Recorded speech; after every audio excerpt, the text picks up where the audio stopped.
look at some of the charities that Lucky Ducks is partnered up with, well, most of them are attached to Tiltify. Go ahead on over to tiltify.com to see what charities can help that you can go help today. I'm sorry. As we move on over to take a look at our grid here tonight, our starting grid sponsored by Lucky Duck Motorsports. Is this equivalent Your to top the of the Cody board, Reed pole sitter, incident? gonna go to the 15 of Vincent Sora. Vinny's been quick, and he finally grabs his pole this season. Doing outside, gonna be the 31 of Thomas Green. Right behind him, if you want to be the 2 of Danny Cochran and Jake Nichols. In fifth, we find the 35 of Danny Ware. Our 2 other commentators of Richard Wolfsburg, as well as Robert Moyer Jr. Their pick of Gavin Rogers will be starting in 6th position. Alan Elwood will start in 7th, with your Talmadge and Nathan finishing out our top 10. I don't know how the hell I was looking for Nathan's name, and I landed on Brian Noel, and I was like, yeah, I think this guy deserves the final 11th and 12th. Brian Noel starting behind Douglas in the 13th position, with Ryan Kelly in the number 3 starting outside of the 14th. Joshua Connell rolling out 15th position, with Chris Stitz outside in 16th.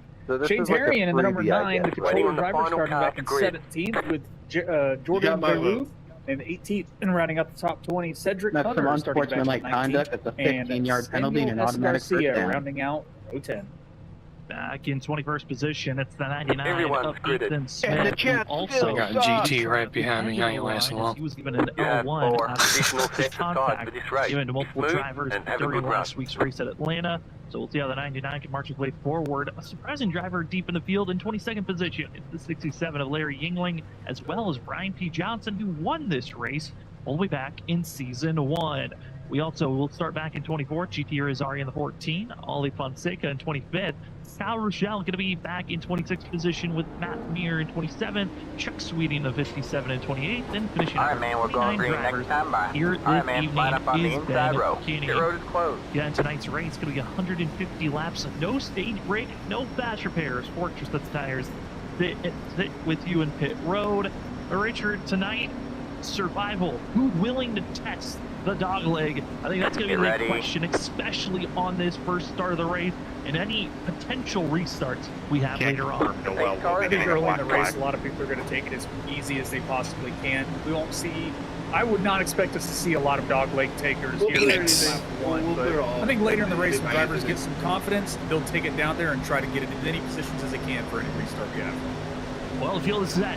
29 drivers going to be out there on track, being led by Vincent Sora and Thomas Green. Inside is the 15, Vincent Sora. He's your control vehicle as the field gets ready. It's 150 laps of green flag racing here at Phoenix. Phoenix starts now. Already drivers going to be ducking down to the dog leg as they're fanning out to 3-4 wide and trying to maximize their speed and spacing.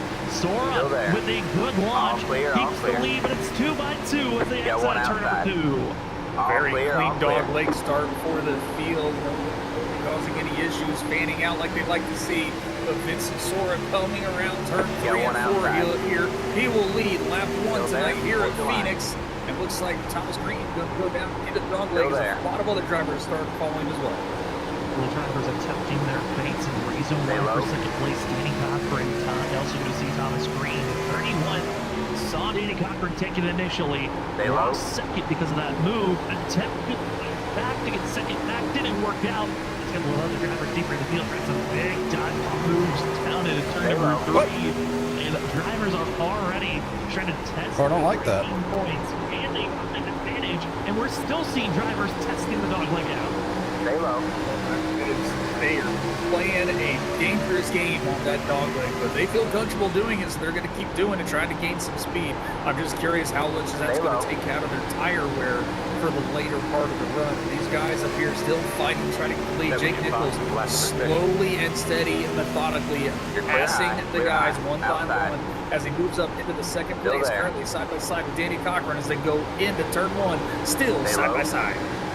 To be a little bit of trouble for Douglas moving. He went down into the dog leg, expecting to get a good launch off the exit of the curve, but he is driving very slow for the 77 up front. You see that bright, full, colorful 73 machine. That is Jake Nichols working the outside group through 3 and 4. And traditionally, you don't see drivers have a maximum speed working on that outside. 73 is just finding a little bit of extra grip up there, and it's allowing him to keep side by side with Danny Cochran. A little bit of a slide on the outside as he is trying to fight for second place. And for Vincent Sora, he's got to be loving what's in his beard. Well, he was for a second. Too bad Jake Nichols has cleared Danny Cochran. Jake Nichols able to clear Danny Cochran to be in position 2, right behind Vincent Sora. Now Vincent Sora's got Jake all over in his beard. Let's see if Jake can get some speed to get around that of Vincent Sora. Sora's got a decent lead on him right now, but Jake's definitely cutting into that. Side-by-side racing behind him with Alan Elwood trying to make a pass on Gavin Rogers here. Is he able to get around the number 1 machine? Elwood making his way up through the field as well.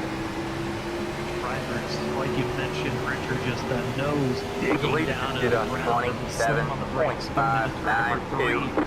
And a lot of drivers almost running into one another, but for now, it's still early for second place. Vincent Sora lingering in first. Just waiting to see who's going to be the first driver to try to pounce. Push the 15 further than he would like.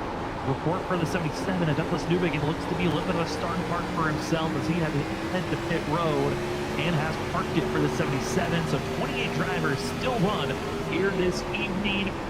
Biggest runner to those in the middle of the pack. That's going to be seen. The 17 to Chris Stitz up 4 spots. Also, Jared Talmadge up 3 position. And Jake Nichols, if he gets up 1 more position, he'll be up 3 as you see the 17 to Stitz. Trying to find a way to move up inside our top 10, but right now is currently in 12. Stitz doing everything he can to try to slowly move his way up, trying to challenge Zach Hall right now. He wants to try to get up into that top 10 as well. Make himself known that he's here to race for these top 10s. But he's been doing a really good job of late, kind of staying out of trouble and just making things work. But right now, everyone's just kind of settling in their spot, only taking moves when they feel like they can safely make a pass. But the field's starting to single file out here at Phoenix. Look at the single file race. Drivers going for small moves. Is currently watching the 19th position. Going to be the 20 Johnson on the outside. There's one more volley Fonseca utilizing the dog leg, which keeping it between the yellow line. I got him arrow loose. We traditionally see drivers try to consistently hit over and over again. A couple of drivers were attempting to go below that furthest yellow line to the left. Got to be careful of that. Which is very dangerous to take. Those bumps are slightly more aggressive, even though you might get rewarded with a little bit of cutting the distance. And Brian B. Johnson, he runs in 19th position, up 4 spots for himself. Fonseca up 5. And they've still got a long road ahead of them to try to climb into the top 15, let alone the top 10. Yeah, when you don't have a good qualifying position, you've got a lot of cars you've got to work your way through. And the downside about doing that is it typically adds a lot of wear onto your tires. So not only they might be making their way through the field, but they could be ruining their tires a little bit. So it's going to be a lot of strategy and a lot of patience for these guys. Save the resources they have, pass when you can and it's safe, but don't try to work too hard to get around someone and burn those tires up too early. As the field continues to go on, watching the battling again, this is around 18th place. That's going to be Samuel S. Garcia who's going to raise the wall on the outside. Brian B. Johnson and just trying to take this position as easily as he can. And Johnson looks to be the one driver that's really been able to make some passes here after the first 5 laps of this race. Really, everyone's stalled out early. Oh, I didn't look at the wall. Other drivers make mistakes, but it looks like for Johnson running about a groove higher than what everyone else was, which through 1 and 2, I think that's one of our positions of the track. You can utilize different positions, especially in previous scans of Phoenix. You used to see drivers rip the top. Some would go as low as they can, and just always searching for how can you maximize the speed on the exit of the corner. Yeah, doing everything you can, try to find that speed. I mean, the outside line, you'll be able to get a straighter shot out of the turn, which generally helps you carry more speed down that straightaway. And that helps you get a run to try and make a move going into turn 3 here. But one thing that I'd be interested to see if we ever see this race is guys trying to cut down underneath the yellow line, not necessarily in the dog leg, but here in turn 1 and 2 as we follow Vincent Sora. We've seen a lot of times drivers in the next gen go underneath that yellow line, get a little bit of extra speed just because it can rotate the car just ever so slightly better. Let's see if they even attempt that here in the Gen 4s. Yeah, and that kind of shows the difference between real-life racing and simulated racing at times. Is in real-life racing, I feel like you can drive on the apron, especially through 1 and 2, a little bit more often. While on the sim side of things, that apron is almost a calling of the end of your race. It can spin you out very easily if you go too far low. That finding the line, a lot of drivers are searching for. Here's the difference. It's going on for the battle for the lead. Jake Nichols, Vincent Sora, in about 3/10. It was up to 4/10, and Nichols is starting to close the gap down. This is where the 73 was at before, and we found a little bit of having to cool off the tires for another rallying attack to push forward. That was current time. It's still Vincent Sora leading. There's a couple of battles, and starting to see the wear and tear on the tires. Drivers are getting very loose off the exit of the corner. Rear ends are just kicking out, and a lot of that battling is happening around 10th place, where we find ourselves with Jan van Leer trying his best to defend on the outside and keep Chris Stitz outside of the top 10. You also have going to be Jordan Barabee trying to find an opening to get by the 10, but everyone is just trying to hold on to their cars the best they can while defending for the position. Yeah, these cars are getting really squirrely. They're starting to burn these tires off a little quicker than I think they were hoping for. And see, Jan van Leer, he's going to lose those positions to Chris Stitz and Jordan. Still fighting back, trying to get in front of that 22, but he's just not able to hold it. That outside line, it seems to be burning up that resource of tires for the number 10 machine, as he's lost 2 positions the past couple of laps. So he's starting to fall back. He's got to figure out what he's doing wrong, or, you know, if he's saving tires, that could be a thing as well, but he's definitely off pace and losing ground fast. Off number 32 is Zach Ball, which we talked to Zach last night. We tried to give us a little bit of notes on what to prepare for entering into this race, and a lot on how you can utilize the dog leg to find an advantage, also on how you kind of want to preserve your tires, but ultimately it's just a game of survival. Currently, most of the field has done a very good job, I would say, 20 laps in, without losing drivers of look. They've done a fantastic job to keep it green, at least for this long into the race. Yeah, they're doing a really good job. 20 laps is definitely a lot longer than I was honestly expecting with the Gen 4 car here at the Modern Phoenix. So drivers are definitely putting on a heck of a show, doing a really good job keeping these cars under control. But yeah, we were talking to Zach Hall, and he said, you know, the biggest thing about these cars is, you know, you can basically attack the entire time. And if you try to save your tires, you actually wear them out more. But, I mean, Gavin Rogers and right around with him, he's trying to attack right now on Allen and try to get that position back. But Gavin, he was falling back a little bit. He might have been saving tires. It might be completely different here at Phoenix when it comes to tires. The hell do you pass? He's trying to make his surge back forward. Trying to make the surge forward as all the drivers currently. Biggest mover right now is going to be the 22 of Jordan Barabee, up to 11th place for himself. Also up 11 spots, going to be Ali Fonseca in the 24. As field continues to rage on, 22 laps in. And the gap for the lead, well, there's a new contender joining into the battle between just 2, with now make it 3, as Thomas Green has rallied his way to be within a half a second. Maybe Chris can show me how to pass when he gets to me. Opening on the outside to get by the 15. I'm curious if we can hop on board with the 73 and see what the steering wheel looks like for himself, because the 73 is attempting to make the pass, and he's got to make a lot more gutsy wheelmanship to find where the opening is to get by the 15. Yeah, he's definitely going to be driving that car very loose. I mean, driving that car on that right rear tire, which sounds very, different from you would normally hear people. But driving that car on that right rear tire keeps that car very loose, so you don't get a lot of steering input and burn those front tires up. He's doing everything he can. You see a lot of counter steer coming off the turn. It's a loose feel right there. Him turning right, trying to get that car to go straight. Outside line is just so dominant around that turn. He's got a counter steer turn to the right to keep that car going straight. Keep it on the limits to carry as much speed as possible as each driver is got one outside. their best lap each and every go around. Vincent Sora trying to keep it low to that yellow line. Nichols having a little bit of a higher approach on entry there of turn 1. Behind them, Danny Cochran still in 4th position. Jared Talmadge in 5th. Alan Elwood 6th. 7th is Gavin Rogers. Danny Ware in 8th. 9th is Brian McCann. And Chris Pitts. Looking at drivers that maybe I was expecting to move up better than they have right now. 6 and 7 to Larry Yingling, still back in 24th position.